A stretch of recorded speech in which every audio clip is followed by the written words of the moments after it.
Bonjour à tous, je suis Charlotte Le Guénic de l'ATBVB, donc l'Association des techniciens de bassin versant breton.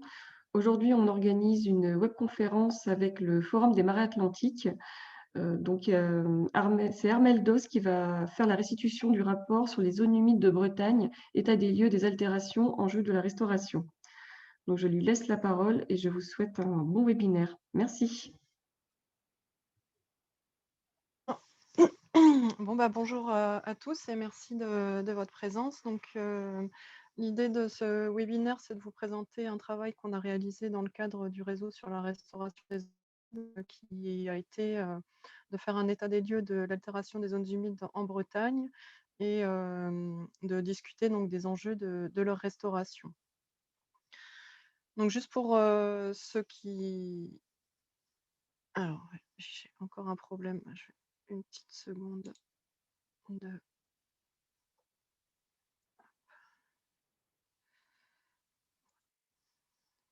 Voilà, excusez-moi. Pour un peu avoir le contexte, donc c'est un travail qui a été réalisé dans le cadre du réseau sur la restauration des zones humides que j'anime donc au Forum des marais atlantiques. Et c'est un réseau qui a été initié en Finistère en 2013, dans l'objectif d'acquérir des connaissances sur les zones humides et en particulier leur restauration, et qui a été initié par le conseil départemental du Finistère et le Forum des marais atlantiques au sein de la cellule d'animation sur les milieux aquatiques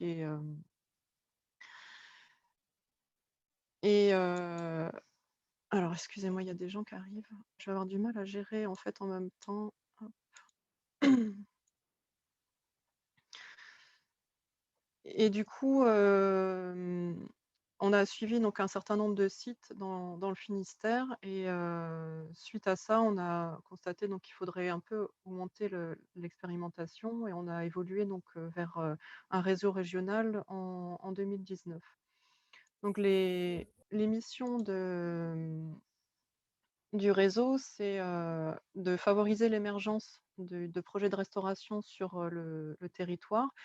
Et donc, on a des missions d'accompagnement des porteurs de projets. Donc, on appuie en fait au montage et au suivi de projets de restauration. Donc, quel que soit le stade en fait du projet, on peut aider dans l'identification d'enjeux et d'objectifs de restauration, la définition de protocoles et le suivi de leur mise en œuvre, sur toutes les questions réglementaires également, et sur des conseils pour le suivi et évaluation d'actions menées. Donc, c'est un appui qui est financé par l'Agence de l'eau, la région et la DREAL. Donc, il ne faut pas hésiter à nous contacter si vous avez des projets de restauration pour qu'on puisse, si vous avez des questions, qu'on puisse vous accompagner. Moi, j'ai quelques jours, en fait, tous les ans que je peux consacrer à différents porteurs de projets. On a également donc des actions de mutualisation et de transfert de connaissances, notamment tout ce qui est recueil de retours d'expérience et des journées d'information, de formation, et également donc la rédaction de documents techniques. Et enfin, on coordonne des projets appliqués qui permettent d'alimenter en fait les documents qu'on produit et les retours d'expérience. Donc c'est dans ce cadre-là qu'on a réalisé ce travail, donc qui aboutit à la rédaction de ce rapport. Et ça, c'est parti en fait d'un besoin de réalisation des actions qu'on allait suivre dans le cadre de la phase bretonne, on va dire, du réseau sur la restauration des zones humides. Et notamment sur les premiers sites sur lesquels on a travaillé, comme je vous disais tout à l'heure, on a eu du mal à généraliser en fait, les observations des suivis en fait, de travaux de restauration. Et donc, on s'est posé la question pour augmenter cette représentativité des prochains sites qu'on allait suivre, de savoir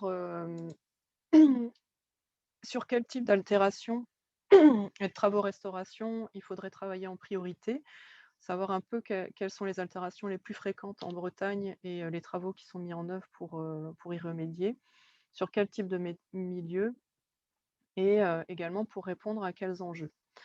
Et donc pour répondre à ces questions, il fallait qu'on puisse identifier les causes d'altération des zones humides en Bretagne et l'impact que ça pouvait avoir sur les différentes fonctions. Identifier les enjeux liés à la restauration de zones humides pour un peu savoir pourquoi on allait, pourquoi sont faits les travaux de restauration et quelles fonctions on allait suivre pour voir si ça pouvait répondre effectivement à ces enjeux. Et aussi de voir quel effort de restauration a été déjà réalisé en Bretagne et quels sont les enseignements acquis dans le cadre de ces projets. Et donc en recherchant en fait les informations pour pouvoir répondre à toutes ces questions, on s'est rendu compte que on avait affaire à des données très fragmentaires et hétérogènes en fait sur les causes d'altération des zones humides en Bretagne.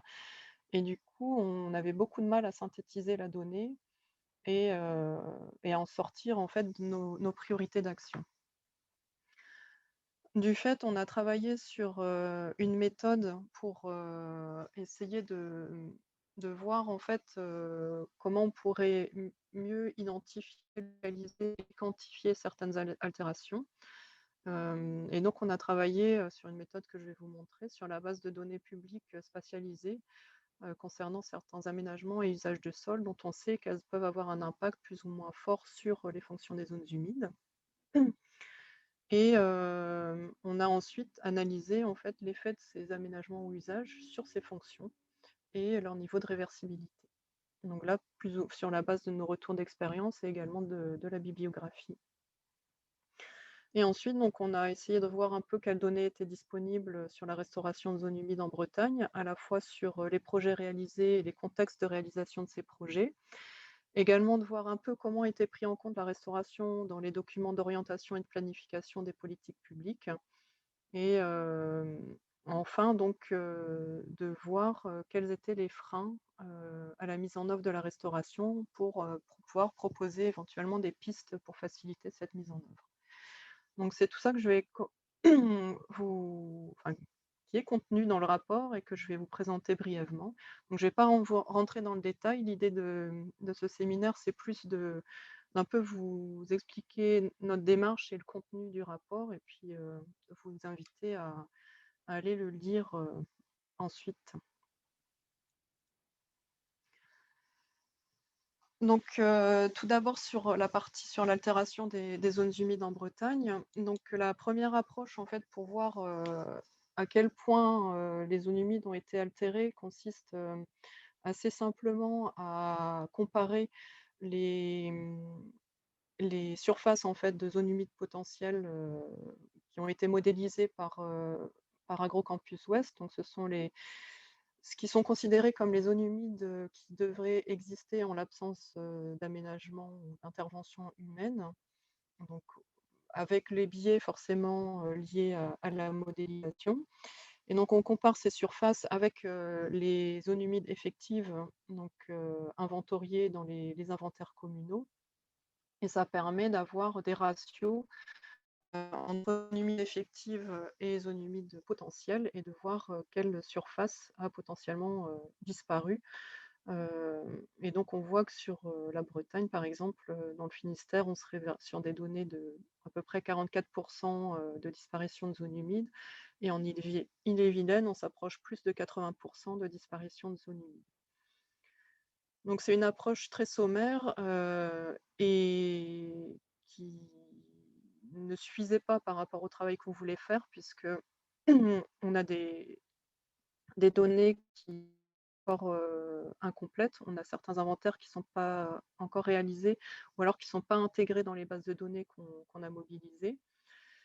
Il y a aussi le souci que les inventaires ont été faits en suivant des méthodes différentes selon les communes, et donc leur niveau de complétude en fait n'est pas le même en fonction des différents territoires. Et enfin, ces inventaires ne permettent pas d'identifier les causes de l'altération des zones humides, puisqu'elles recensent les zones humides encore présentes. Des fois, il y a quelques éléments sur l'état de conservation des zones humides, mais on a rarement des éléments sur des zones humides préexistantes qui auraient été altérées et qui du coup auraient perdu leur caractère humide. Donc on a cherché à voir comment on pourrait pallier à ces manques. Et donc on a utilisé une approche sur la base de l'utilisation des enveloppes de zones humides potentielles qu'on a croisées avec certains aménagements et usages donc pour lesquels on avait des données spatialisées à l'échelle régionale. Et donc on a étudié donc l'artificialisation des sols avec l'urbanisation et les infrastructures de transport, la mise en culture sur la base du RPG, les plantations de résineux et de peupliers, la création de plans d'eau, les stations de lagunage. Donc tout ça, on a la donnée spatialisée. Et on a également des fiches sur l'effet de la rectification des cours d'eau et la poldérisation, mais là-dessus, on n'a pas de croisement spatial parce qu'on n'a pas de référentiel en fait sur ces types d'altérations. Donc ça permet d'avoir, donc là sur la petite figure de gauche, on voit l'enveloppe des zones humides potentielles et les différentes couleurs correspondent à différents aménagements ou usages dans ces enveloppes et permettent d'identifier en fait les surfaces concernées par ces aménagements ou usages. Et on a gardé ici en vert les zones humides effectives, donc encore considérées comme plus ou moins fonctionnelles, on va dire. Donc ça, c'est de la donnée vraiment très localisée. Et après, pour avoir une analyse un peu plus à une échelle plus large, on a fait des analyses synthétisées en fait par bassin versant de masse d'eau, ce qui permet d'avoir des représentations plus lisibles en fait à l'échelle régionale pour savoir quels sont les secteurs qui ont été le plus affectés par ces aménagements ou usages.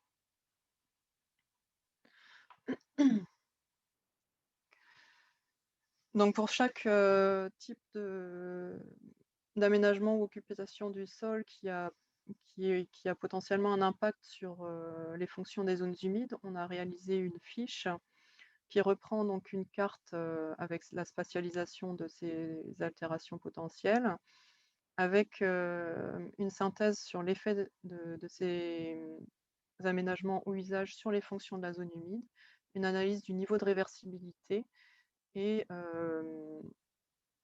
tout ça, c'est sous forme de fiches avec des tableaux qui reprennent les surfaces, les pourcentages de ZHP concernés par département et une synthèse pour la région.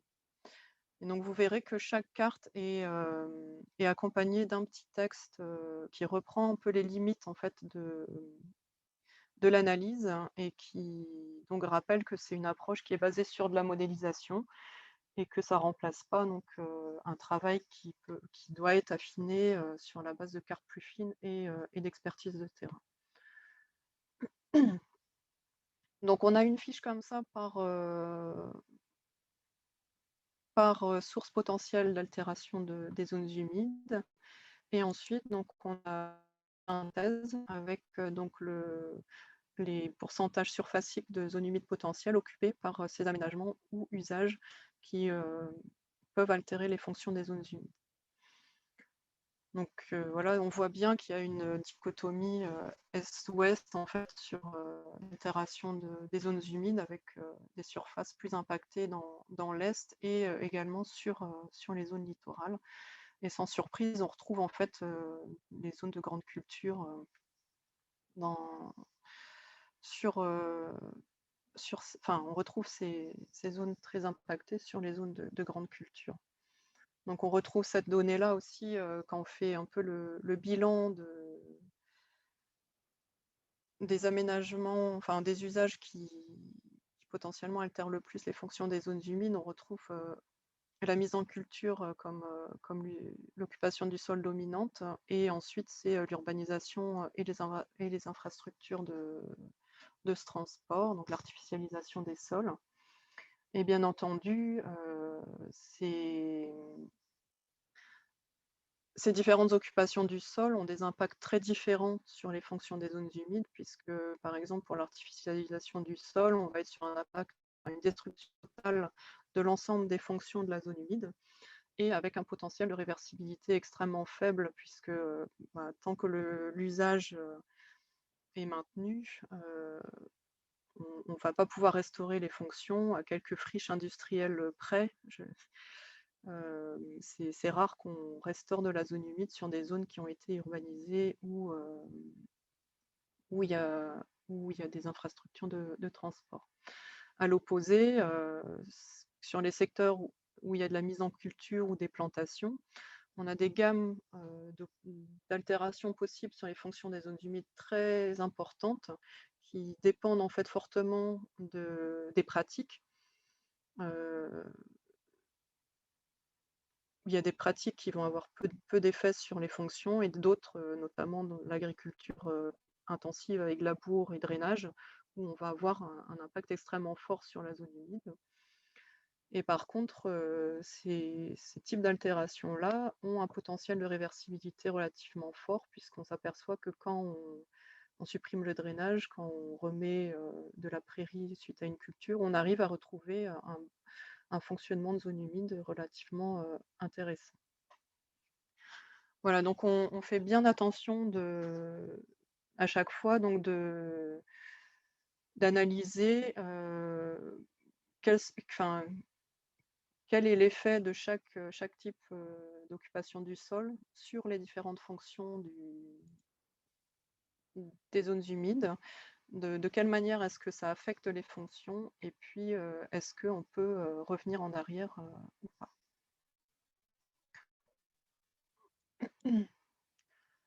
Voilà, donc après ce premier travail qui nous a permis un peu de spatialiser, d'identifier les types d'altérations de zones humides, on a voulu voir un peu comment était appréhendée la restauration et à quels enjeux elle pouvait répondre.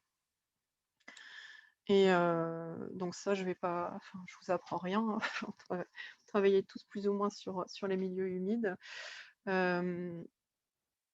Donc la destruction et l'altération des zones humides mène à la perte de services qui peut entraîner ou aggraver des dérèglements importants, et notamment sur tout ce qui touche à la régulation de la qualité ou la quantité d'eau, la biodiversité et les continuités écologiques, mais également les changements globaux.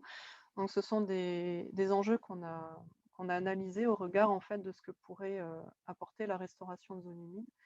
Et ce qu'on a essayé de faire, c'est de voir s'il y avait des relations entre les secteurs où on observait une forte dégradation de zones humides et les secteurs où on avait des enjeux forts en fait pour ces différents enjeux régionaux. Donc, la première comparaison qu'on a fait, c'est relatif à la qualité de l'eau. Et donc, on a comparé sur les bassins versants de masse d'eau. Donc, on a déjà fait une première comparaison cartographique, donc où on voit quand même que les secteurs où on a des masses d'eau en plutôt bonne qualité sont également les secteurs où les zones humides ont été le moins altérées. Et vice-versa, les secteurs où on a des qualités médiocres à mauvaises, c'est ceux où on retrouve également des surfaces potentiellement impactées les plus importantes. Et ça se confirme en fait par une analyse, si on regarde ce petit graphe qui reprend en fait les surfaces de zones humides potentielles, donc occupées par différents usages et aménagements qui peuvent altérer les fonctions des zones humides, et l'état des masses d'eau. Donc on a un lien évident entre une corrélation en fait entre les secteurs plus la qualité de l'eau des masses d'eau est mauvaise, et plus on observe des pourcentages d'altération des zones humides importants. Donc je ne dis pas que c'est une relation directe de cause à effet, hein, puisqu'on sait que voilà, l'altération de la qualité des masses d'eau est vraiment plurifactorielle. Mais voilà, ça montre quand même, à mon sens, que cette altération des zones humides peut vraiment accentuer la dégradation de la qualité de l'eau par la perte du service d'auto-épuration qu'elle rend. Et c'est quelque chose qu'on observe également donc, sur les masses d'eau souterraines. On a ce même parallèle en fait entre secteurs à forte dégradation de zones humides et secteurs où les masses d'eau souterraines sont de mauvaise qualité. De la même façon, si on regarde les secteurs, enfin, si on s'intéresse aux enjeux le plus relatifs à la quantité d'eau, donc on a comparé spatialement à la fois les secteurs à inondation et les secteurs avec des ASEC, où là c'est les données ondes, donc qui regardent la fréquence d'ASEC entre mai et septembre en fait annuelle. Donc sur les inondations, on n'a pas réussi à faire de relations spatiales. Par contre, sur les données d'ASEC, on retrouve en fait les fréquences d'ASEC les plus importantes dans les secteurs également où les zones humides ont été le plus altérées. Encore une fois, c'est plutôt un facteur d'aggravation du déficit d'eau dans les cours d'eau, l'absence de zones humides, plutôt que d'un lien de cause à effet, puisque c'est également des secteurs qui naturellement sont plus vulnérables aux sécheresses. Mais voilà, je trouvais ça intéressant de voir qu'on a quand même une concordance entre ces secteurs à forte altération des zones humides et les secteurs à forte fréquence d'ASEC estivaux. Et encore une fois, si on regarde les enjeux là, relatifs à la continuité écologique, on retrouve ces mêmes concordances spatiales donc, entre les secteurs à faible perméabilité et les secteurs où les zones humides ont été fortement dégradées. Et à l'opposé, on retrouve dans les secteurs plutôt préservés les secteurs qui ont été définis comme des corridors territoires, donc plutôt en bon état au niveau de la préservation des paysages et des continuités écologiques. Ça montre un peu, là c'est la superposition sur cette carte des deux cartes précédentes entre les secteurs finalement à faible perméabilité en hachuré, les secteurs à forte perméabilité écologique avec le figuré en étoile, hein. Et donc sur la carte des altérations de zones humides. Et voilà, on voit bien que la restauration de zones humides pourrait favorablement contribuer dans ces secteurs-là à la restauration de la trame verte et bleue. Et donc au niveau des enjeux, le dernier élément qu'on a regardé, c'était, donc là on n'a pas de données spatialisées, mais je trouvais ça quand même intéressant de synthétiser un peu les enjeux relatifs aux changements globaux et le lien avec les zones humides, parce que je trouve qu'on sous-estime un peu par rapport aux forêts auxquelles on donne vraiment le grand... Enfin, on parle beaucoup de reboisement pour atténuer le changement climatique et je trouve pas assez des zones humides puisqu'elles ont quand même une capacité de stockage de carbone qui est extrêmement importante, surtout quand on parle de tourbières, mais pas seulement les tourbières, hein. Dès qu'on a des sols très organiques, comme dans les secteurs de marais, qu'on peut retrouver dans le marais de Dole ou dans les marais de Redon par exemple, on a des potentiels de stockage de carbone extrêmement importants dans le sol.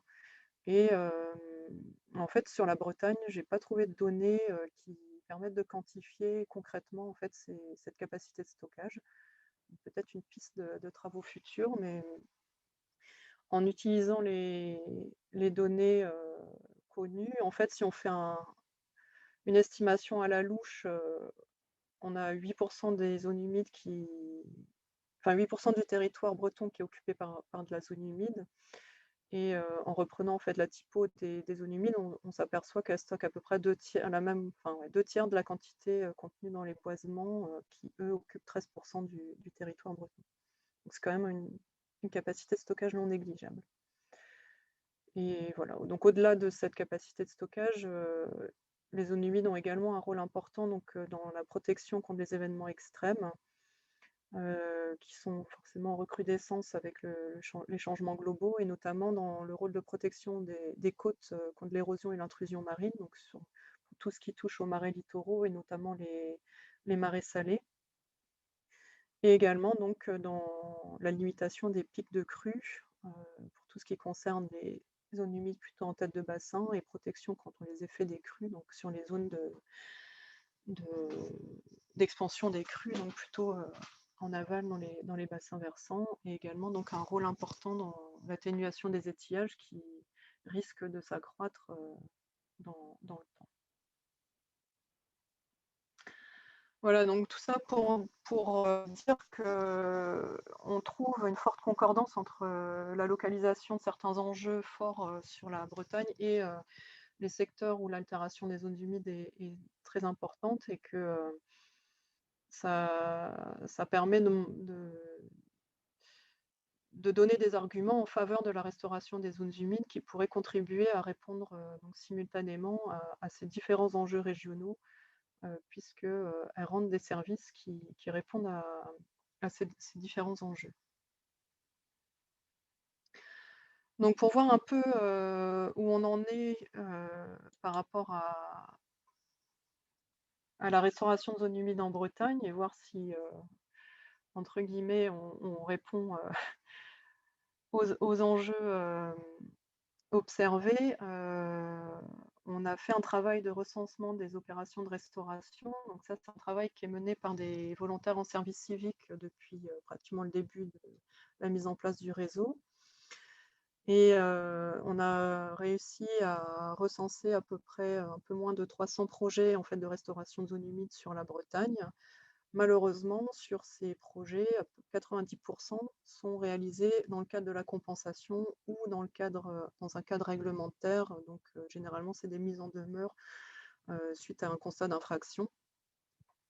Et on a recensé donc, en 2019, en fait, on avait recensé que de 23 projets, heu, volontaires, et il y avait 17 en plus programmés sur la période 2020-2021, donc je ne sais pas trop lesquels ont été faits entre-temps, mais ça reste extrêmement faible, au regard du nombre de bassins versants, qu'on a sur la région. Et voilà, donc ça nous a vraiment posé question et donc on a voulu savoir un peu pourquoi il y avait si peu de projets, volontaires et on a commencé par, étudier un peu, la restauration de zones humides dans les documents d'orientation et de planification pour voir en fait, quels étaient les documents qui proposaient la restauration, comme solution pour répondre à un enjeu régional, hein. Et on s'est rendu compte que ces documents étaient vraiment très nombreux. Je ne vais pas vous faire, la liste exhaustive, mais en gros, on a épluché le SDAGE, le plan de gestion, prévention d'inondation et de submersion marine, le plan d'algues vertes, le SRCE, les documents en lien avec le changement climatique également et globalement donc on se rend compte que, la restauration de zones humides est bien identifiée, comme levier pour répondre à de nombreux enjeux. Mais ce qui transparaît également, c'est que ces préconisations viennent, d'institutions de services des collectivités qui sont très variées et que du coup, on a un manque de visibilité sur les co-bénéfices, de cette restauration et des synergies qui pourraient être possibles en mobilisant différents services sur, la restauration, de zones humides qui pourraient finalement, servir différentes politiques, notamment, au niveau de l'eau, que ça soit de la gestion de la ressource, quantitative que de la production de l'eau potable, la lutte contre les inondations, maintien des milieux naturels, mais aussi, tout ce qui est cadre de vie, tourisme, comme on l'a vu là, changement climatique, mais également tout ce qui est, aménagement et politique liée à l'agriculture.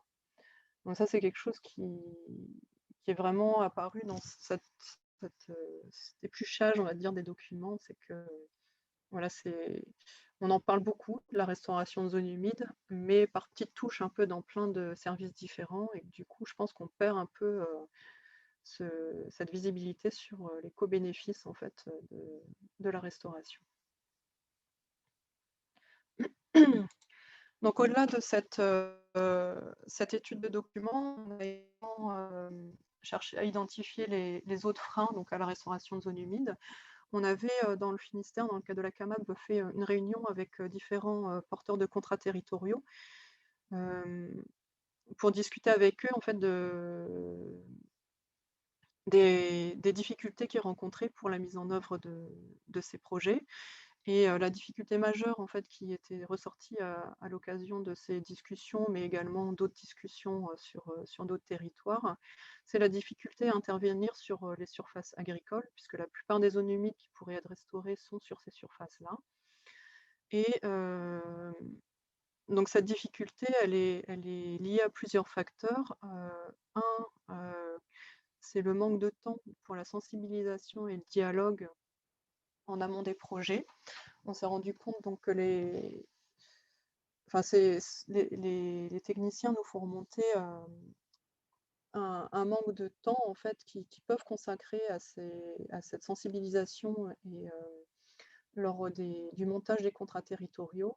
Et donc on aboutit souvent à des projets qui ont été enfin, les diagnostics et des propositions d'action qui sont montés entièrement par les porteurs de projets, avec peu d'implication des acteurs locaux et notamment du monde agricole. Et ce qui aboutit à des blocages, puisqu'on arrive un peu avec un projet tout ficelé, on toque aux portes pour savoir qui veut bien accepter qu'on travaille chez eux. Et souvent la réponse c'est plutôt non que oui. Un des autres problèmes, c'est également un manque d'anticipation du changement induit par la restauration du milieu humide. Et en fait, l'absence de retour d'expérience sur ce genre de travaux en milieu agricole qui fait que c'est très compliqué de savoir comment va évoluer la parcelle après les travaux de restauration et quelles sont les pratiques qu'on peut proposer en alternative finalement aux pratiques avant travaux. Et donc je pense qu'il y a vraiment un gros travail à faire sur ce volet-là, avec un réel manque de retour d'expérience en milieu agricole. Et une autre chose qui est apparue, c'est la sectorisation des domaines d'intervention, même si on constate qu'il y a de plus en plus de travail, en fait, notamment avec la réorganisation des compétences milieu aquatique avec la GEMAPI, mais il y a encore souvent un travail qui est fait d'un côté sur les cours d'eau, d'un autre sur les zones humides, d'un autre sur le bocage, d'un autre agricole. Et ce qui fait que ça brouille la visibilité sur la cohérence des actions à l'échelle des bassins versants. Et donc une certaine incompréhension des fois des acteurs du territoire qui peuvent devenir réticents à cette accumulation de petites actions en fait qui leur semblent pas forcément cohérentes les unes avec les autres.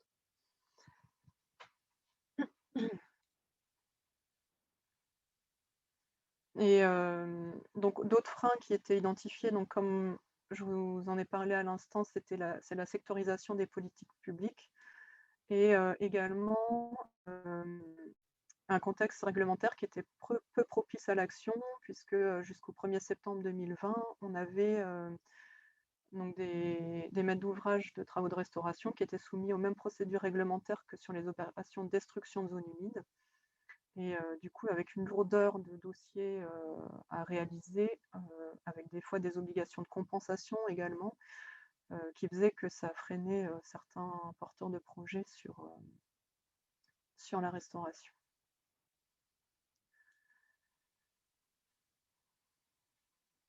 Autre élément identifié, c'est un déficit de données et d'outils homogènes, notamment donc sur la présence de zones humides qui peuvent être restaurées. Donc comment est-ce qu'on localise en fait ces zones humides qui peuvent être restaurées, ce qui complique la réalisation des études préalables et la planification des travaux sur la préservation et restauration des zones humides.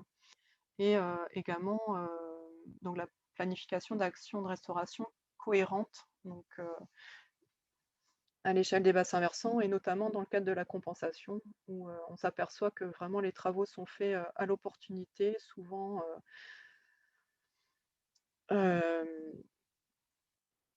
sans grand rapport avec ce qui a été détruit et ça vient en grande partie du fait qu'on ne sait pas quel secteur peuvent être restaurés. Donc ça, c'est une chose auquel on espère la méthode qu'on a développée puisse partiellement répondre. Et enfin, donc le dernier élément qu'on a identifié, c'est un besoin de retour d'expérience locaux pour sensibiliser les décideurs. C'est quelque chose qui revient également régulièrement dans les discussions, c'est que cette idée persiste que si ça marche ailleurs, ça ne veut pas dire que ça va marcher chez soi. Et donc, il y a un réel besoin de multiplier les expériences avec des suivis pour permettre de montrer que ça marche, quels sont les bénéfices. Et en multipliant les actions localement, je pense qu'on arrivera à mieux sensibiliser et mieux convaincre les décideurs aussi de l'intérêt de ces actions de restauration. Voilà un peu ce qu'on a ressorti de l'ensemble de ce travail-là. Donc, pour avoir vraiment les détails sur la façon dont on a obtenu ces informations et un peu plus aussi de détails sur les pistes et les freins, moi, je vous invite à consulter le rapport. Et globalement, en fait, ce qui ressort, c'est qu'on a quand même une destruction et une altération extrêmement importante des zones humides en Bretagne, comme sur l'ensemble du territoire français. On est dans les mêmes proportions. On estime à 65% à peu près des zones humides qui ont disparu en fait à l'échelle nationale. On est dans la moyenne au niveau breton, malheureusement. Et il y a vraiment urgence à augmenter l'effort de restauration et aussi de préservation de l'existant, puisqu'on le voit à travers le recensement d'opérations de restauration. Si on a de la compensation, ça veut dire qu'on continue à avoir de la destruction de zones humides. Et voilà, donc il y a vraiment un effort à faire sur la mise en application de l'évitement également. Et donc, en termes de pistes d'action, c'est les éléments que je viens de vous citer, hein. Une meilleure transversalité entre disciplines et compétences d'action pour décloisonner les approches dans les collectivités, pour avoir une meilleure visibilité et aussi augmenter en fait l'efficacité des mesures, parce que travailler seulement sur les zones humides, en fait, ça ne sert pas à grand-chose, hein. Ça va pas résoudre le problème, c'est vraiment des synergies d'action au niveau du cycle de l'eau, entre travaux, zones humides, cours d'eau, bocage et agriculture, mais également urbanisme, sur tout ce qui est travail sur le pluvial. On a aussi, enfin, il y a vraiment un gros travail à faire sur la sensibilisation également des décideurs et du grand public. Et puis, un besoin de prendre un temps important du dialogue et de la démonstration.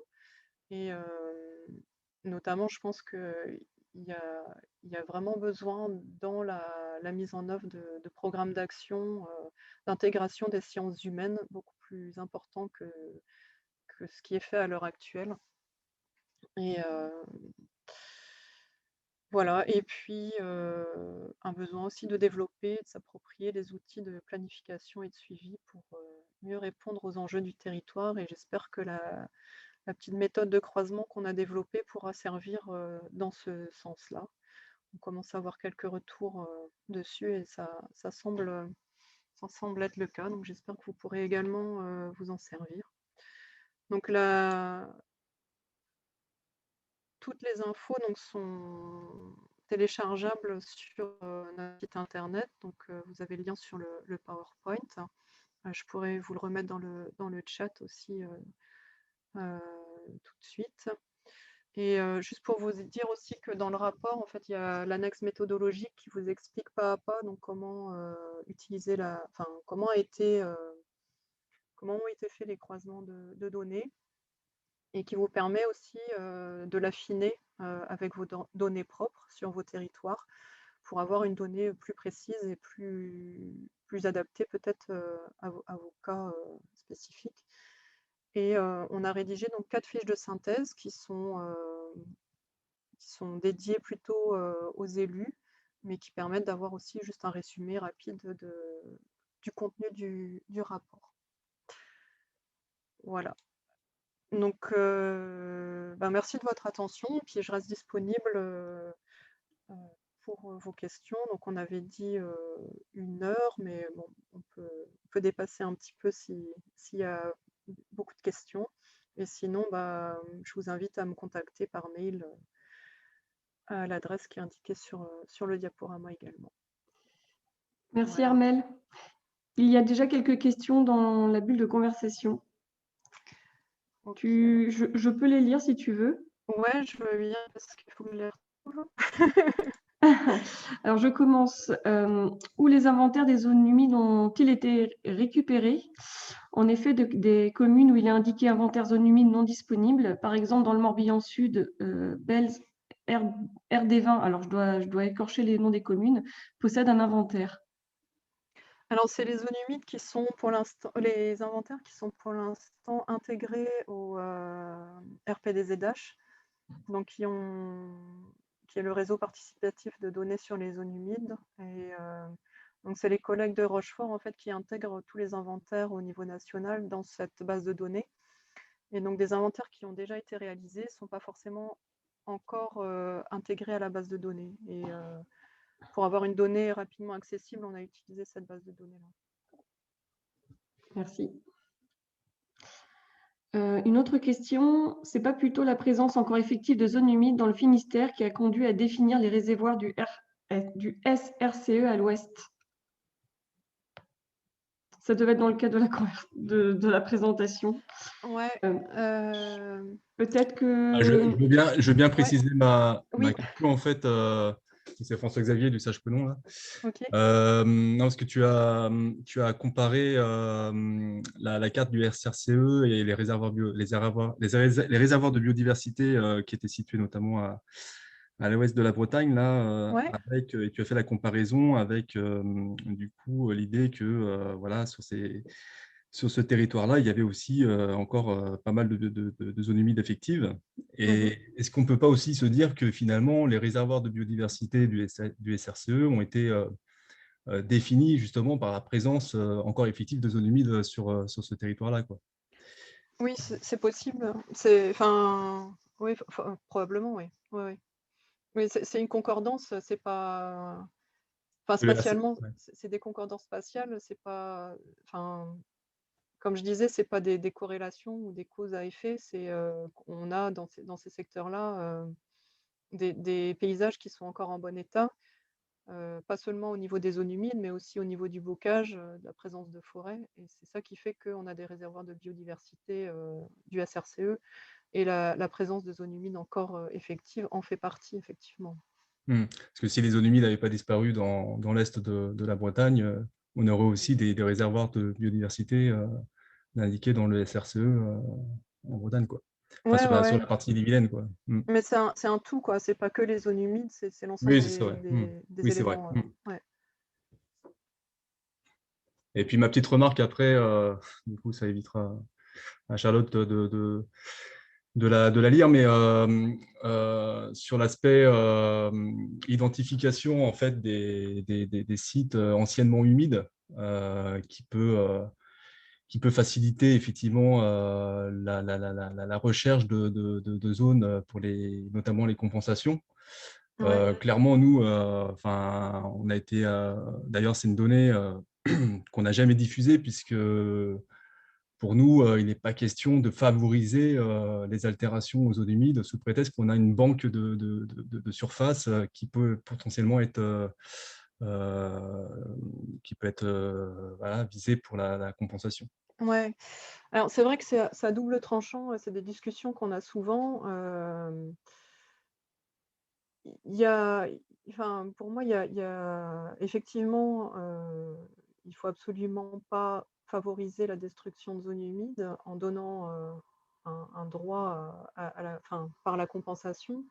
Par contre, moi, je vois énormément de projets de compensation et je me désole de voir que la plupart du temps, en fait, les travaux sont vraiment faits sur des parcelles qui ont peu de potentiel en termes de restauration ou peu,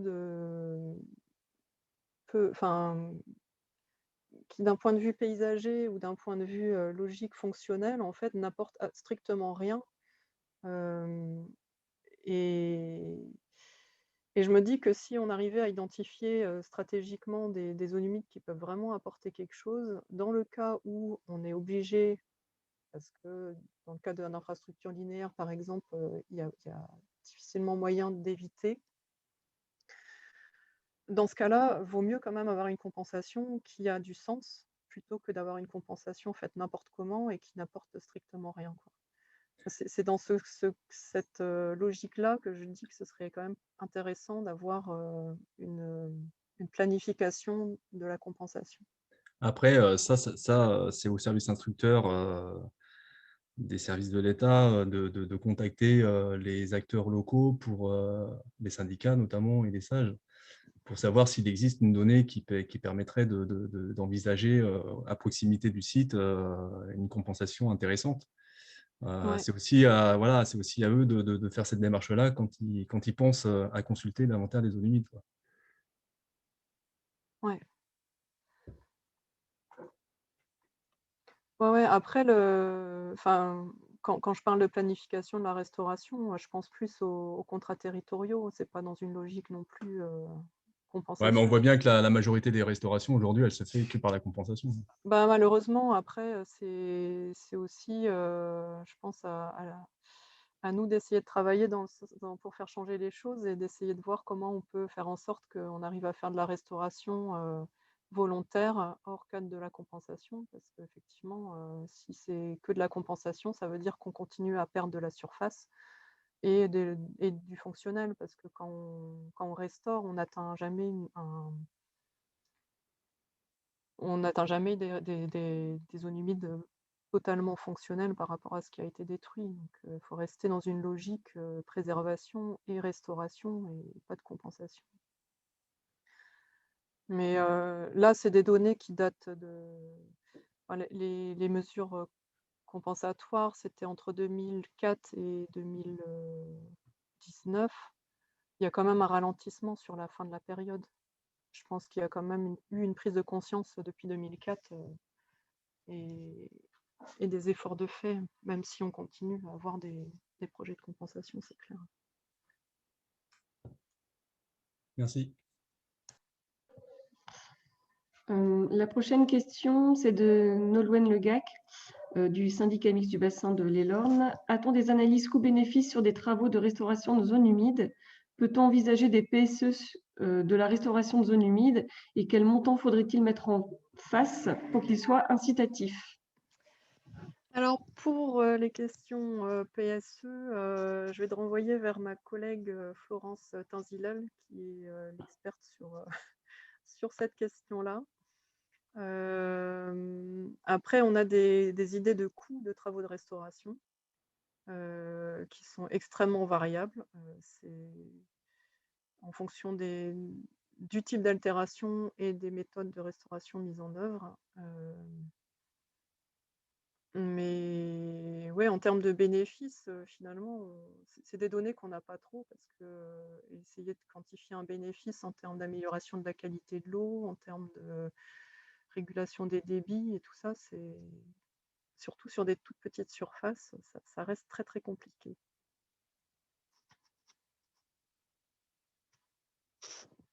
Je ne sais pas si j'ai répondu à ta question. En partie. Pour les PSE, tu vois avec Florence.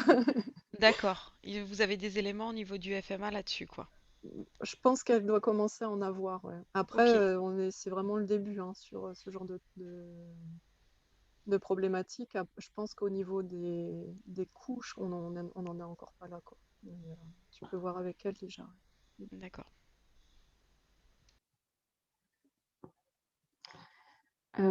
Question suivante de Pierre Brossier du CRPF. Pourquoi avoir stigmatisé les résineux plutôt que les pratiques de préparation des terrains pour installer des arbres? Et comment avez-vous fait la différence entre zone humide et boisement en zone humide? Car il y a des essences forestières qui ne poussent que dans les zones humides. Ouais. Alors, on a utilisé pour les boisements la BD Forêt de l'IGN, et on a on a conservé uniquement les classes résineux et peupliers, donc des boisements purs. On n'a pas gardé les boisements en mélange. Et on a considéré que ces deux types de boisements avaient des effets sur les zones humides parce que c'est les boisements qu'on retrouve le plus fréquemment finalement en plantation.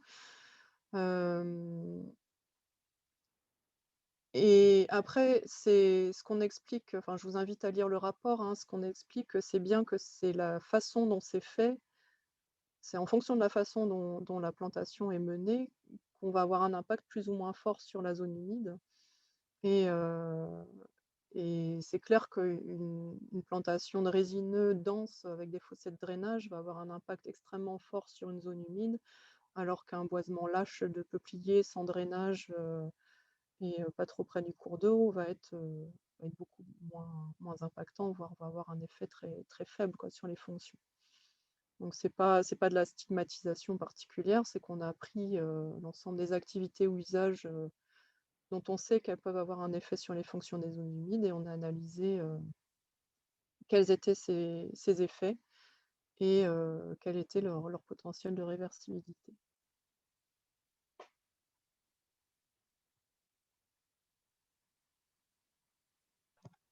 Je ne sais pas si c'est bon pour toi, Pierre. Si, merci. C'est intéressant d'entendre ça. Et parce qu'en fait, vos cartes sont intéressantes. On voit que c'est surtout dans le centre Bretagne que la qualité de l'eau est bonne, et c'est surtout là qu'il y a des résineux. Alors, c'est à double tranchant, en fait. Il y a des pratiques, et certaines de vos photos le montrent bien, qui sont préjudiciables, extrêmement préjudiciables au cours d'eau et au fonctionnement des zones humides. Mais il ne faut pas mettre tout le monde dans le même panier, et vous l'avez dit, quoi. Après, je pense qu'il y a des restaurations assez faciles, notamment le fait de reculer les arbres de certaines zones humides. Et je pense que si on incitait les gens à le faire en leur expliquant pourquoi, ce serait assez simple de restaurer pas mal de surface à un coût relativement faible, en fait. Ouais. C'est peut-être des pistes à explorer. Je sais que mes collègues en Auvergne font pas mal ça, notamment en laissant des ripisylves se réinstaller. Enfin, il y a des choses à faire pour améliorer les zones humides à peu de frais, en fait, et juste avec un peu d'intelligence.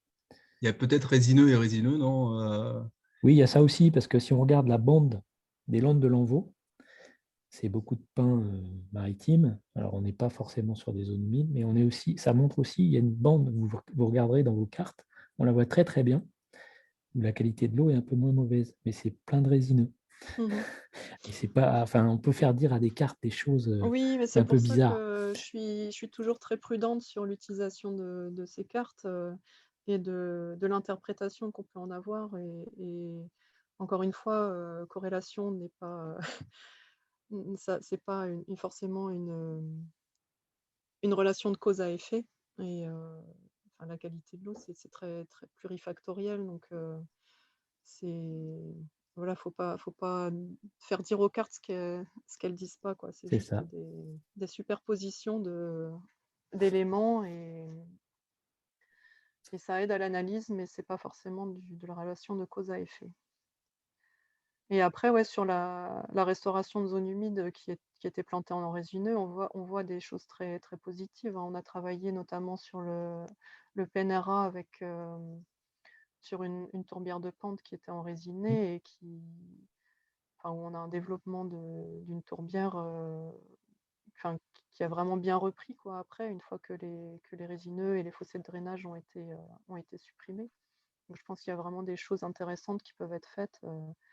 Et l'OFB et le SAGE Blavet a une belle expérience aussi en cours avec des suivis sur du désenraisissement aussi en tourbière qui est très positive.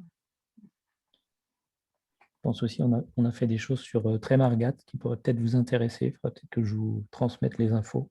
Ah ouais, je veux voir bien. avec le chargé de mission du site Natura 2000. Mhm. Et puis sinon, je porte à votre connaissance aussi on souhaite restaurer la tourbière de Vaubossard en forêt de Pimpon, Mhm. donc là, grâce à Natura 2000. Et j'ai entendu au départ que vous étiez prêt à consacrer du temps. Et ben, éventuellement, si ça vous intéresse, on est preneur de votre avis sur ce projet-là, qui est en Ouais, cours bah en fait. Hein. volontiers, ouais. Il est Ouais, pas, ouais. on est en cours de dépôt d'un contrat Natura 2000. D'accord, ok. Ah oui, il ne faut pas hésiter, hein, parce que du coup, moi, j'ai du temps, en fait, dans le cadre du réseau, à consacrer aux différents porteurs de projets, en fait. Donc, il faut vraiment pas hésiter à me solliciter dans ce sens-là. Et après, on voit ce qu'on peut faire. Très bien.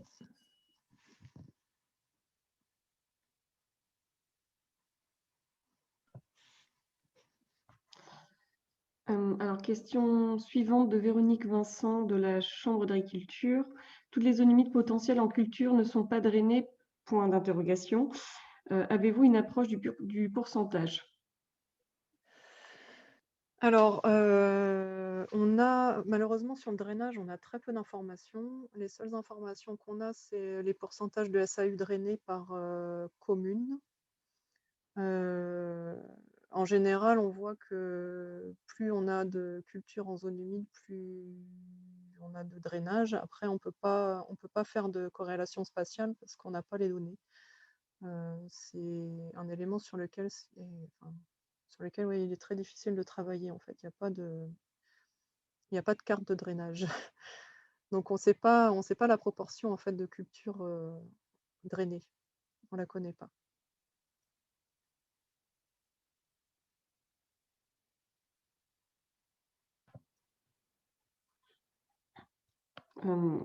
Je passe peut-être à la question suivante.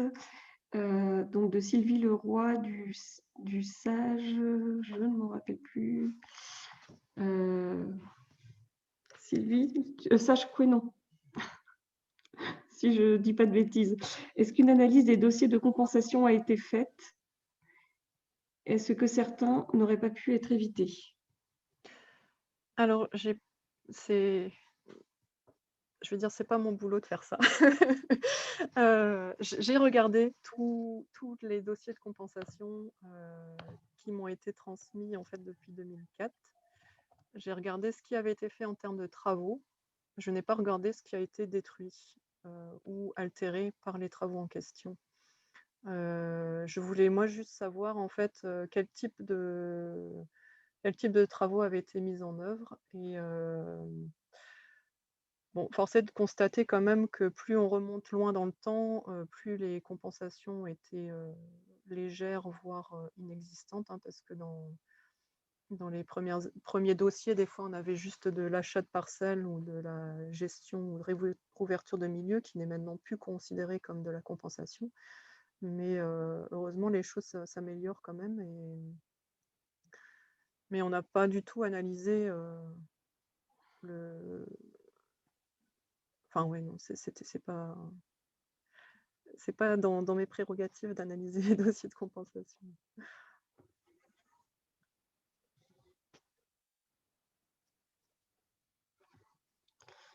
Merci. Et alors, je crois que là, c'est plutôt une remarque de la part de Benjamin Bournigal de Van Agglomération. Je pense que c'était suite aux échanges avec Pierre Brossier. Attention, là encore, avec les généralités, les eaux du Loc ne sont pas encore de qualité optimale et il prend ses sources sur les landes de Lanvaux. L'Ars est encore en bon état, est plutôt en bon état.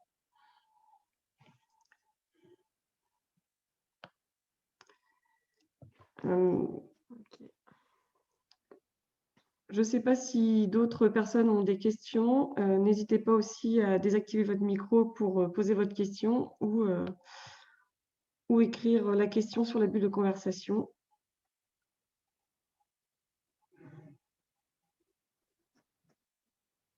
Et voilà, comme je disais, si vous avez des questions qui viennent entre-temps, n'hésitez pas à me contacter par mail ou par téléphone. Les coordonnées sont disponibles sur notre site internet.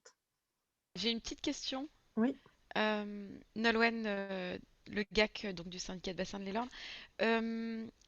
par rapport au financement, est-ce que l'étude que vous avez euh, faite là va orienter les financeurs dans leur prochaine, dans leur prochain dispositif de financement ou pas? Comment elle a Alors, été prise en compte par l'agence de l'eau ou encore le conseil régional? c'est des données qui nous ont demandé euh, pour la planification, enfin les prochaines, un prochain contrat. Euh, donc, c'est des données qui vont servir. Après, on a bien précisé que c'est pas parce qu'un bassin versant de masse d'eau apparaît en bon état par rapport à la dégradation des zones humides que c'est effectivement le cas sur le terrain. Ça demande une vérification de terrain et l'utilisation de données plus locales. Les données qu'on a produites sont vraiment pour avoir un aperçu global au niveau régional, mais ça reste à être utilisé avec précaution, quoi. Mais c'est vrai que c'est un peu quelque chose qu'on... Enfin, quand on a vu un peu les résultats, c'est vrai qu'il y a des soucis de financement déjà qui diminuent sur les masses d'eau en bon état. Et c'est vrai qu'on s'est dit, on espère que ça ne va pas donner un argument supplémentaire pour supprimer des financements. Mais après, voilà, c'est de la donnée à prendre pour ce qu'elle est, c'est-à-dire une première approche qu'il faut affiner sur le terrain, quoi. C'est pas... Bonjour, vous m'entendez? Oui. Oui. Oui, je suis Monsieur Lefranc de la Fédération de chasse d'Ille-et-Vilaine. C'était juste pour savoir si dans votre étude, vous connaissiez le projet de restauration volontaire fait par la Fédération dans le Marais de Dole. Oui, oui, oui. D'accord. Parce que effectivement, quand je vois la superposition de vos cartes, tout ce qui apparaît en zone potentielle et zone existante, sur toute cette zone rouge, donc c'est notre secteur, de restauration.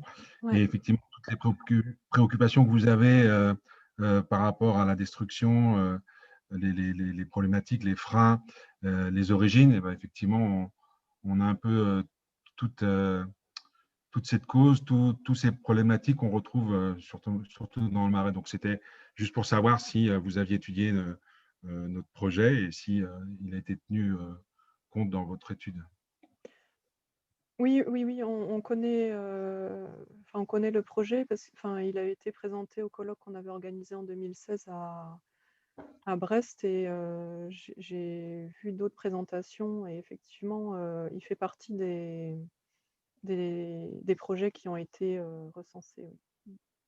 Alors, un des freins, c'est juste pour complémenter, mais c'est vrai qu'on a un gros souci, nous, au niveau de l'acceptation locale.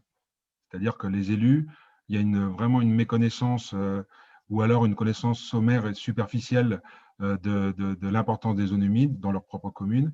Et souvent, et presque toujours, la zone humide est vue comme une contrainte.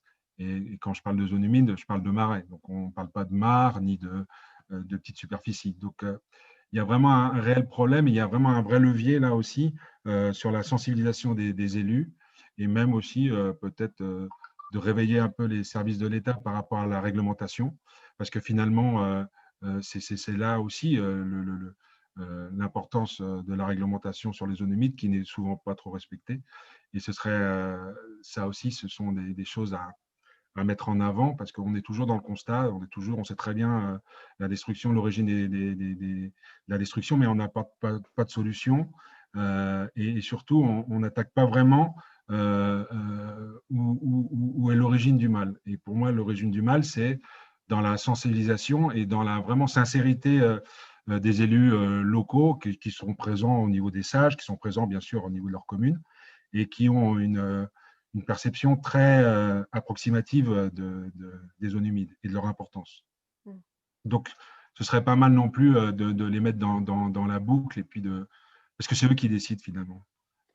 C'est eux qui décident et c'est eux qui tranchent. Donc, voilà. Ouais, ouais.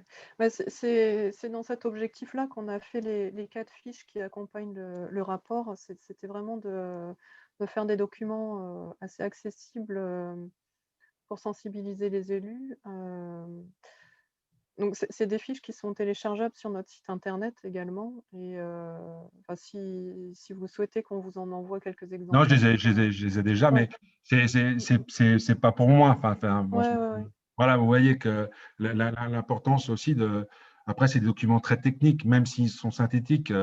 L'élu, il va. Enfin, j'ai du mal à croire que certains vont s'intéresser. Je ne veux pas généraliser, mais voilà. Et aussi, 30 ans après qu'on ait dénoncé l'origine des destructions des zones humides, c'est toujours d'actualité dans le langage des élus locaux. C'est-à-dire, il y en a qui veulent sauver leur peuplerait, d'autres qui ont des projets d'aménagement ou de base nautique. Et puis, voilà quoi. Donc, et de l'urbanisation, bien sûr. Donc, Ouais. je pense qu'on devrait faire un changement totalement d'action et, et plus lamenter de la destruction des zones humides. Là. Faut passer à autre chose et puis être plus actif, plus surtout sur la perception et du monde agricole et des élus de ce que sont les zones humides. Ouais, mais c'est vraiment un constat qu'on a fait au cours de ce travail. C'est vraiment le besoin de sensibilisation de tous les publics finalement, pas seulement des décideurs, mais aussi vraiment le grand public et enfin, dont les agriculteurs. Et c'est vrai que c'est souvent aussi, enfin, pas que, mais souvent par ignorance aussi que sont faits les dégâts. Mais Et il y a, du il y coup, a- il y a- ouais. il y a un vrai travail de revalorisation de l'herbe naturelle en Ouais. zone humide. Oui, oui, Ça, oui. Mm. et j'ai très apprécié votre commentaire par rapport aux sciences humaines. Effectivement, on a besoin, on s'est tous entourés de scientifiques, d'écologues, mais il manque de l'humain et il y a une perception psychologique de l'eau, de la zone humide, même de la végétation spontanée qui est très, très mal perçue localement. Et il y Ouais. a vraiment un travail de restauration, justement, de la valeur des prairies naturelles qui ont des qualités beaucoup moindres, bien sûr, qu'un champ très gras, mais quelque part qui a quand même une importance agronomique. Et ça, ce serait pas mal de travailler là-dessus pour pour revaloriser Ouais. ces prairies naturelles. Il y a un travail en cours là qui est également coordonné par le FMA, mais par Rochefort, le siège, sur justement des projets de valorisation du pâturage, enfin, de maintien de l'activité agricole en marais, avec plusieurs sites pilotes en fait répartis sur toute la France. Et c'est également Florence Tincidal qui coordonne ce projet-là. Donc, je vous invite à la contacter également si Ouais. Je c'est sais, une il y avait Anne problématique. Bonis qui avait travaillé sur Ouais. ces thèmes-là, mais bon, voilà, mais c'est effectivement, il y a vraiment un travail à faire là-dessus. Ouais. Mm, mm. Ouais, c'est clair. Alors, il y a, je sais pas, quelqu'un qui a levé la main depuis un moment. Euh, Duponchel, FX. Ouais. Ouais. Tout à l'heure, tu disais que tu indiquais 23 projets de restauration liés non pas à la compensation, mais à du volontariat. Ouais. C'est sur toute la période, c'est depuis ces 10 dernières années ou c'est depuis quand? Et Euh, c'est Bah, c'est ceux qu'on a réussi à recenser. Donc, généralement, c'est des projets assez récents. On n'a pas forcément les dates pour tous. Mais c'est depuis Mais quoi? 3-4 ans plus? c'est plus que ça, ouais. Ouais, c'est des années 2000, quoi, on va dire. Ah oui, d'accord, ouais. Mm. Ouais. Ah, ça fait pas grand-chose, hein. Non, non, ça fait vraiment pas grand-chose. Ouais. Moi, clairement, Ah, le frein principal hein, que je vois à la manque enfin, au manque de. Parce qu'il y a quand même des CTMA spécifiques zones humides hein, qui sont mis en place quand même en Bretagne. Alors, il n'y en a pas sur le Prénom, mais dans le Finistère, il me semble qu'il y en a quand même pas mal. Je pense que le frein principal, c'est clairement les zones humides, elles ont été drainées pour un. Elles n'ont pas été drainées pour rien, quoi. oui, oui, Donc oui. aujourd'hui, demander à la profession agricole d'aller dédrainer, d'enlever les drains des parcelles agricoles, voilà, on a des enjeux qui divergent, quoi. Bien sûr, ouais. Ouais, ouais. Après, il y a des secteurs où il y a des choses à faire aussi, même si, voilà, on sait bien que restaurer de la zone humide, ça veut dire, soustraire, une partie de l'outil de travail sur certaines parcelles. Après, on voit aussi des pratiques, où les bas de parcelles sont clairement trop humides pour être cultivées et puis on voit quand même du maïs avec le pied dans l'eau, quoi. C'est des choses comme ça qui peuvent, où il y a entre guillemets «facilement» des actions à mener. Après effectivement, quand on est sur des parcelles qui sont extrêmement productives, on comprend très bien que, l'agriculteur, il ne veuille pas qu'on lui enlève une partie de ses parcelles pour refaire de l'herbe. Je dis pas il y a pas des endroits effectivement où ça peut être envisageable. Mmh. Je dis juste que dans la pondération des différentes comment dire, raisons qui montrent que la restauration peine à démarrer, pour moi, la lisibilité des actions menées par les collectivités territoriales, elle est à mettre tout en dessous par rapport à ce que je viens de citer, hein. Mmh mh. On aura Ouais, ouais. beau mener des actions de sensibilisation, d'explication et tout ça, ça sera dur, ça sera dur. Ouais, ouais, mais Venir enlever clairement, les drains, ça sera dur. ouais. Après moi, enfin, ce que j'aimerais à quoi qu'on arrive à faire, c'est d'expérimenter pour voir ce qui se passe et quelles alternatives on peut proposer et ça, pour l'instant, on n'arrive pas à faire et en absence de retour d'expérience, en fait, c'est très compliqué de proposer des alternatives et de démontrer que certaines alternatives sont possibles. Et bon, on voit quand même, sur certains modèles agricoles où il y a besoin d'herbe que, remettre des prairies en en zone humide, ça peut être très intéressant, notamment avec, l'augmentation des sécheresses estivales.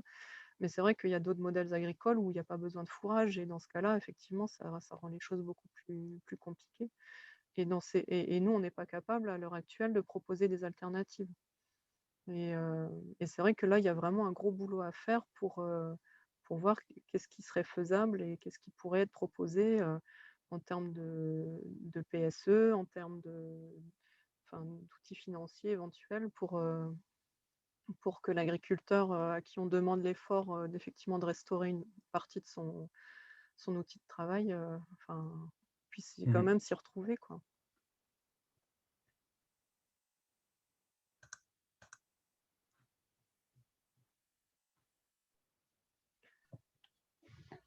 Oui, je crois que Il oui, vas-y. il y a une question aussi dans la bulle de conversation de la part de Florène Deluca de Van Agglomération, où on peut récupérer la donnée SAU drainée par commune. Alors, c'est une donnée, je vais retrouver ça.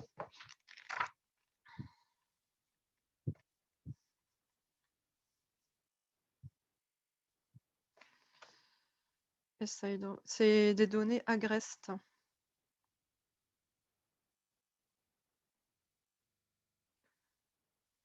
Donc c'est voilà, sur le site internet de l'Agrest, je crois qu'on a dû les télécharger.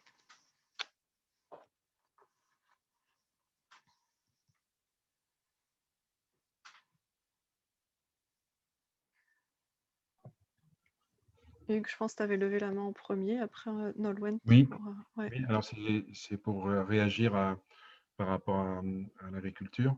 Alors effectivement, j'ai parlé tout à l'heure de la réglementation. Alors il y a souvent une réglementation parce que j'entends parler de culture des zones humides.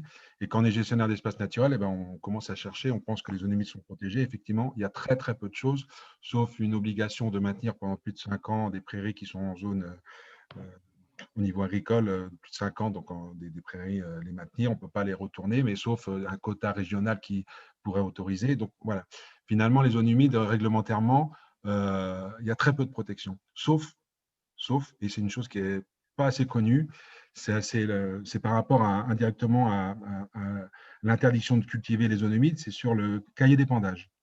Donc il y a une réglementation qui est liée à l'aptitude des sols à l'épandage et qui a 3 critères qui sont très très peu mis en place et très peu appliqués.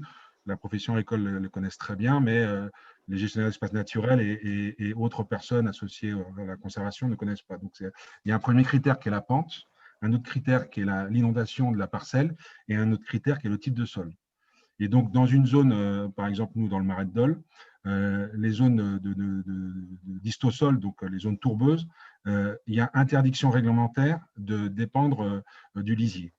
Et ça, ça ne veut pas dire qu'on ne peut pas faire de maïs, mais ça empêche aussi, ça interdit l'épandage du lisier sur ces parcelles-là. Et c'est très, très peu, voire rarement respecté et très peu connu. Donc ça, ce sont des aspects réglementaires qu'il faudrait faire remonter.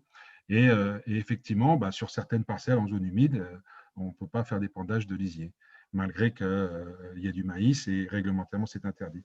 Après, au niveau agricole aussi, c'est vrai que il faut considérer qu'une culture sur une zone humide, c'est de la destruction de zone humide. Ce n'est pas une valorisation de la parcelle qui est apte aux fonctions de cet écosystème-là. Par contre, de l'herbage, c'est très, très possible. On peut même accepter du réensemencement, mais quelque part, il y a une vraie politique de mettre en valeur. Il y a deux critères qui sont importants dans les contraintes du zone humide, c'est l'inondation hivernale. Donc ça, c'est l'impossibilité sur certains secteurs d'avoir une activité agricole. Et aussi le fait de l'engorgement et l'assèchement très tardif dans l'année. Et des pratiques agricoles qui devraient être aptes aux zones humides.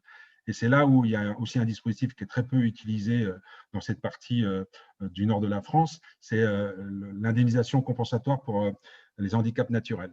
Et on pourrait très bien appliquer cette compensation monétaire économique prévue par la PAC sur les zones humides. C'est-à-dire qu'on compense l'agriculteur pour être gêné par l'inondation hivernale et pourquoi pas complémenté par des MAE ou par justement le reverdissement de la PAC pour ces pratiques bénéfices à la zone humide, c'est-à-dire maintien de l'herbage ou prairies naturelles et un type de chargement sur ces prairies-là. Donc, il y a des dispositifs qui existent et qu'on ne fait pas remonter, et c'est dommage. Des dispositifs réglementaires et des dispositifs économiques, parce que c'est bien le réglementaire, mais il faut aussi compenser la perte de bénéfices, parce qu'elle est évidente pour un agriculteur. Jamais il y aura une rentabilité d'une prairie naturelle par rapport à un maïs, ça c'est clair, mais qui pourrait être compensé par deux dispositifs qu'on utilise, les MAE, oui, mais l'indice compensatoire, très peu utilisé sur les zones humides, et ça pourrait être un outil très utile.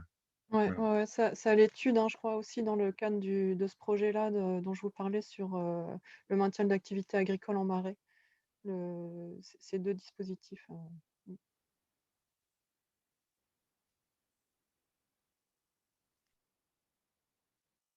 Nolwenn? Oui, sur le même sujet par rapport aux restaurations des zones humides agricoles pour les convertir en prairies, il faut aussi prendre en compte que le temps d'entretien de ces zones humides est vraiment beaucoup plus important comparé à une prairie standard en termes d'entretien des clôtures, de la ripisylve, du bocage adjacent, etc. pour qu'une zone humide fonctionne bien. Donc derrière, si les éléments incitatifs ne sont pas durables et suffisamment intéressants pour l'agriculteur, c'est pas évident que dans un système herbagé, la prairie humide reste rentable. Donc, parce que c'est même pas qu'une question de temps, d'argent, c'est une question aussi de temps pour à y consacrer pour les exploitants. Ouais. Après, je pense qu'il y a toutes les zones humides n'ont pas tous ces éléments-là, malheureusement. C'est vrai que dans un paysage idéal, on a de la ripisylve et du bocage. Mais si on regarde, là, on a un projet sur l'île des Vilaines. Si on pouvait juste avoir une prairie en bord de cours d'eau au lieu de maïs, ce serait déjà une grande avancée. Et là, on parle même pas de mettre de la ripisylve et du bocage, quoi. Mais effectivement, ouais, dès qu'on parle d'avoir quelque chose de réellement fonctionnel avec la présence de bocage et de ripisylve, effectivement, ça entraîne un surcoût. Mais où on pourrait, c'est là où il faut imaginer des synergies d'action avec des filières des filières bois pour qu'ils entretiennent les haies et les ripisylves, et c'est des choses compliquées à mettre en œuvre. Effectivement, ouais.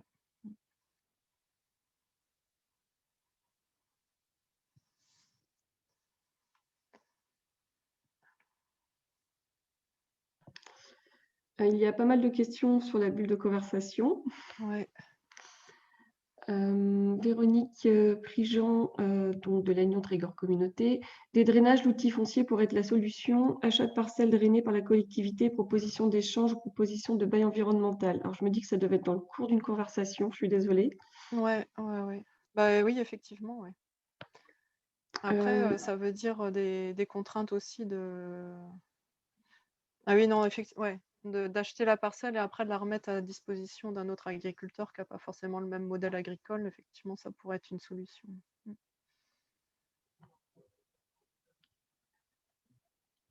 Mais après, toutes les collectivités n'ont pas ces politiques d'achat du foncier non plus. Avec toutes les implications que ça a en termes d'entretien aussi et de responsabilité. Sinon, une autre question de Sylvie Leroy. Quid des objectifs d'achat de parcelles en zone humide pour l'Agence de l'eau? Est-ce toujours d'actualité? Et par ailleurs, y a-t-il des CTMA zone humide conséquents ailleurs sur Loire-Bretagne? Sage Dol, les pratiques d'utilisation de pesticides sur maïs en zone humide sont-elles aussi réglementées? Oula. Plusieurs questions. Là, on commence à sortir de mes compétences d'action. Alors, les CTMA, zone humide conséquents ailleurs sur Loire-Bretagne, ça, je n'en ai aucune idée. La question peut être posée aussi à Fabrice Crépeau. J'ai vu qu'il était dans la liste des participants. Enfin, voilà, c'est plus une question effectivement pour l'agence, je pense. Ouais, alors je peux peut-être essayer de répondre pour l'agence.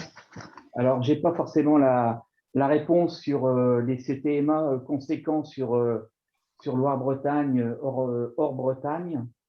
Je pense qu'il y a des contrats milieu aquatique, à la fois cours d'eau et zone humide. Mais des contrats zone humide pure, je ne suis pas persuadé qu'il y en ait. Bon, je pourrais vous donner la réponse éventuellement par la suite. Je n'ai pas la réponse tout de suite.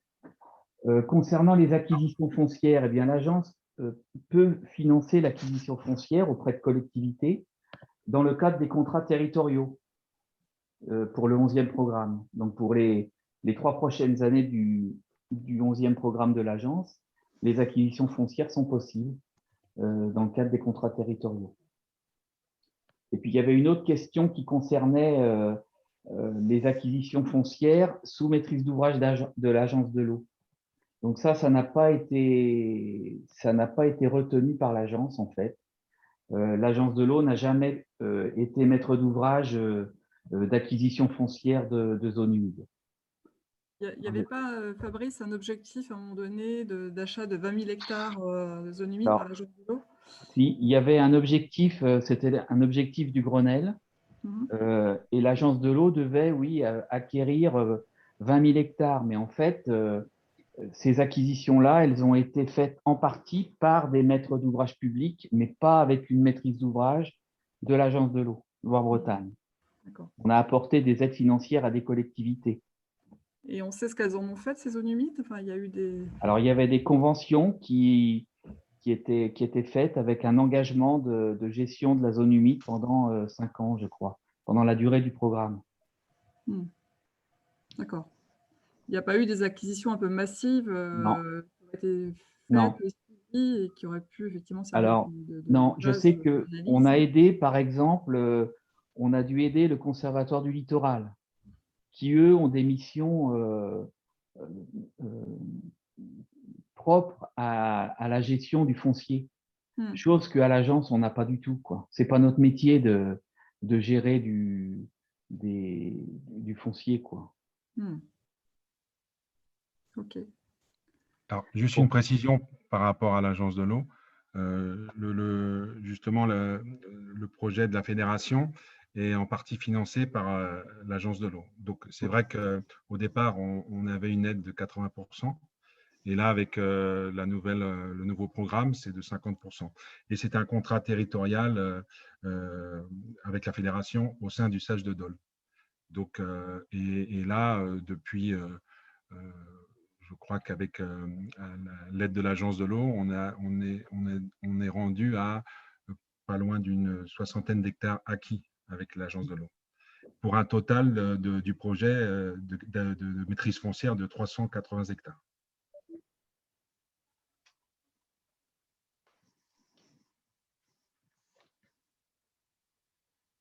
Du coup, puisque vous avez la parole, j'avais une question que j'avais posée dans le chat concernant la réglementation des pratiques. J'ai pas ça en tête sur le SAGE Dole pour le maïs en zone humide. Vous parliez d'interdiction d'épandage de lisier. Est-ce qu'il y avait aussi une réglementation concernant l'usage des pesticides?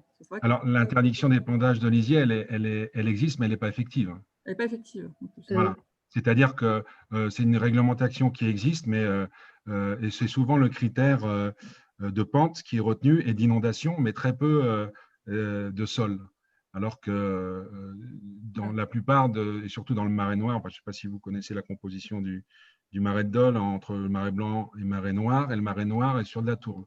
Et grande partie, sauf la partie gérée par la fédération, où là, ce sont que des prairies et puis des espaces soit des boisements humides ou roselières, mais l'autre côté, l'autre partie du marais noir est pratiquement entièrement cultivée de maïs. Alors que réglementairement, il faudrait s'interroger sur cette s'il y a un respect de la réglementation. Voilà. Juste, je peux apporter un élément sur ce point-là. C'est Véronique Vincent de la Chambre régionale d'agriculture. Donc, je ne suis pas une spécialiste de la réglementation, mais les zones qui ne sont pas aptes à l'épandage sont retirées des plans d'épandage. Et ça, c'est un point, puisque les surfaces en zone humide sont répertoriées. L'administration qui valide les plans d'épandage des exploitations vérifie ce point-là. Alors moi, je ne connais pas le cas particulier là, des marais dont vous parlez, mais de façon très générale, c'est les zones qui ne sont pas épandables parce qu'elles sont trop humides sont retirées de ce qu'on appelle des plans d'épandage, au même titre que les surfaces qui sont à proximité des habitations, etc. etc. Donc ça, c'est le premier point.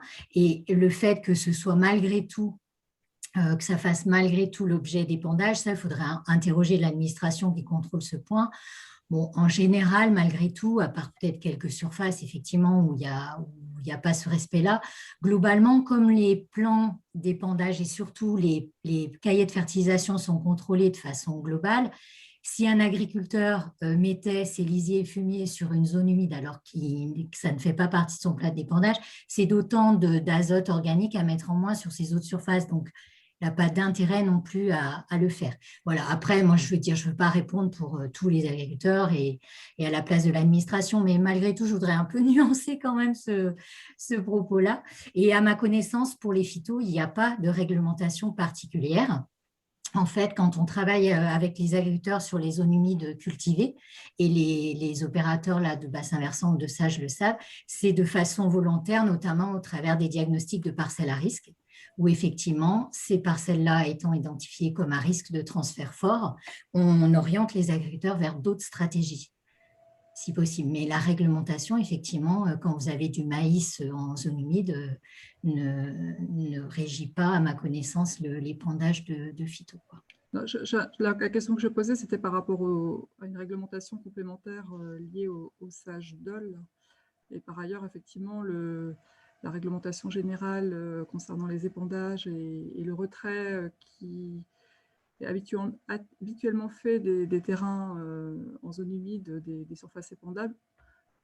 Je rejoindrais assez volontiers la description de la situation quand on passe sur les marais de Dole. Je pense qu'il y a beaucoup d'exploitants sur les marais de Dole qui ont une grosse partie de leur parcellaire dans ces territoires-là, et c'est pas dit effectivement que ces terrains-là soient retirés du plan d'épandage. En tout cas, quand on passe sur la route entre Fougères et Dole, on va dire, on voit régulièrement des maïs les pieds dans l'eau l'hiver. Donc J'imagine qu'à un moment donné ou à un autre, ils reçoivent quand même un petit peu de… Alors évidemment, j'imagine qu'ils ne vont pas épandre en pleine période d'inondation, mais c'est pas dit qu'ils n'en reçoivent pas par ailleurs.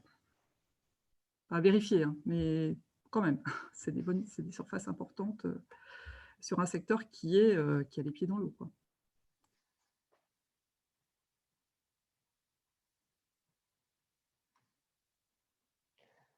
On a une question de Céline aussi. Oui, bonjour, je ne sais pas si vous m'entendez. Oui, très bien. Oui, oui, j'avais une remarque, une question. En fait, effectivement, vous parliez de CTMA zone humide. Alors, je ne connais pas exactement hein, le détail de ces CTMA, mais je pense que avec les travaux qu'on commence à faire et qu'on fait de plus en plus, on s'oriente un peu de fait vers des CTMA zone humide avec des travaux de restauration de cours d'eau voilà, qui vraiment restaurent l'hydromorphologie du cours d'eau. De fait, voilà, avec des travaux de type remise en talweg, voilà, on s'oriente un peu de fait vers des restaurations de zones humides, entre autres. Voilà, et j'avais et je viens d'oublier en fait. Oui, concernant voilà le retour en fait de restauration de zones humides, notamment sur les types de, enfin voilà, la gestion derrière ou le type d'agriculture qu'il peut y avoir derrière. Il y a le département d'Ille-et-Vilaine en fait qui a une politique un peu de préemption de parcelles et puis qui est assez proactive et actuellement il y a même un stage hein, sur des sites potentiels de préemption.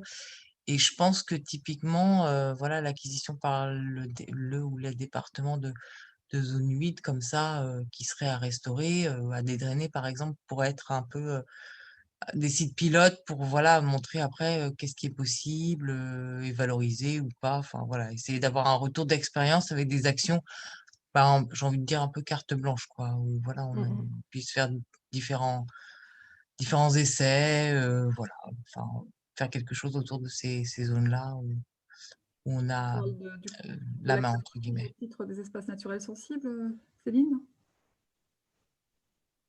Allô? Oui, Oui, Céline, les acquisitions foncières dont tu parles de la part du département, c'est dans le cadre des ENS? oui, ouais, tout à fait. Ok.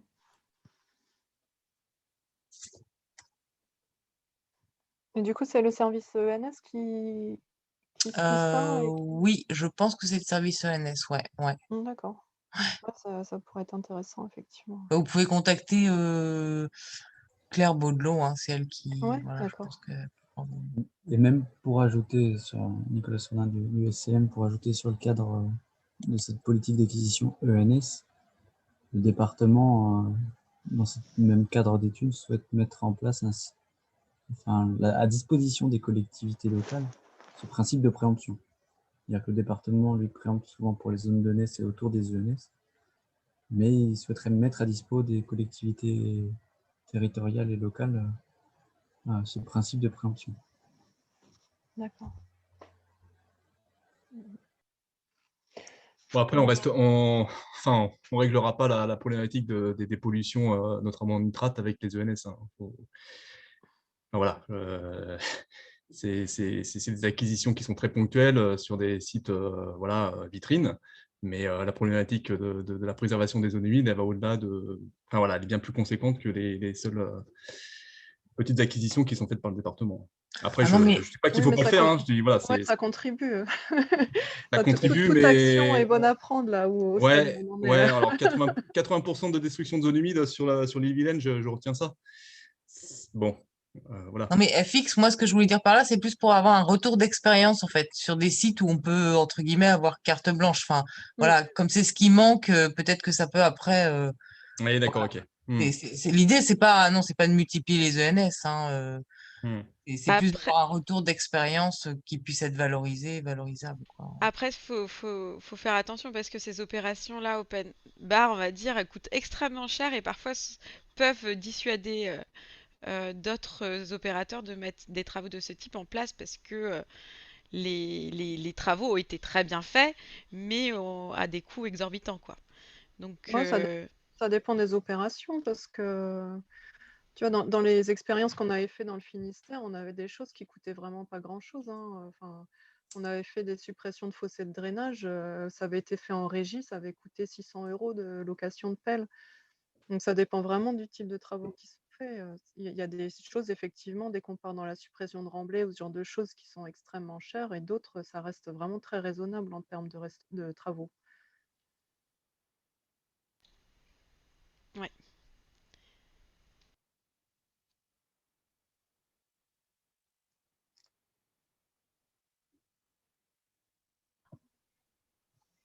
Je ne sais pas s'il reste des questions, si vous avez d'autres remarques ou compléments.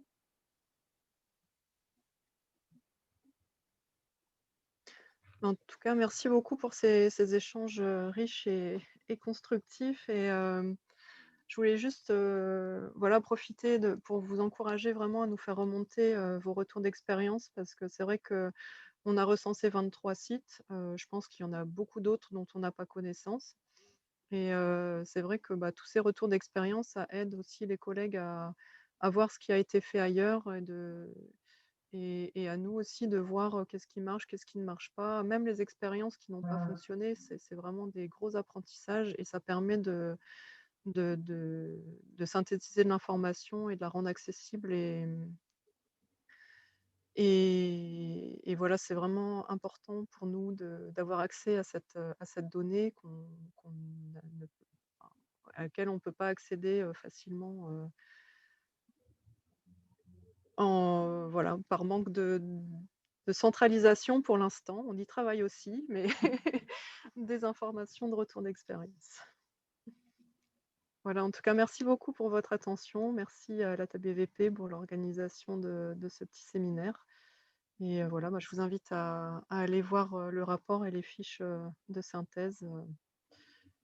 Et voilà, si vous avez des questions, encore une fois, n'hésitez pas. Je crois que ça a l'air bon. Eh bien, merci à tous et passez une bonne fin d'après-midi.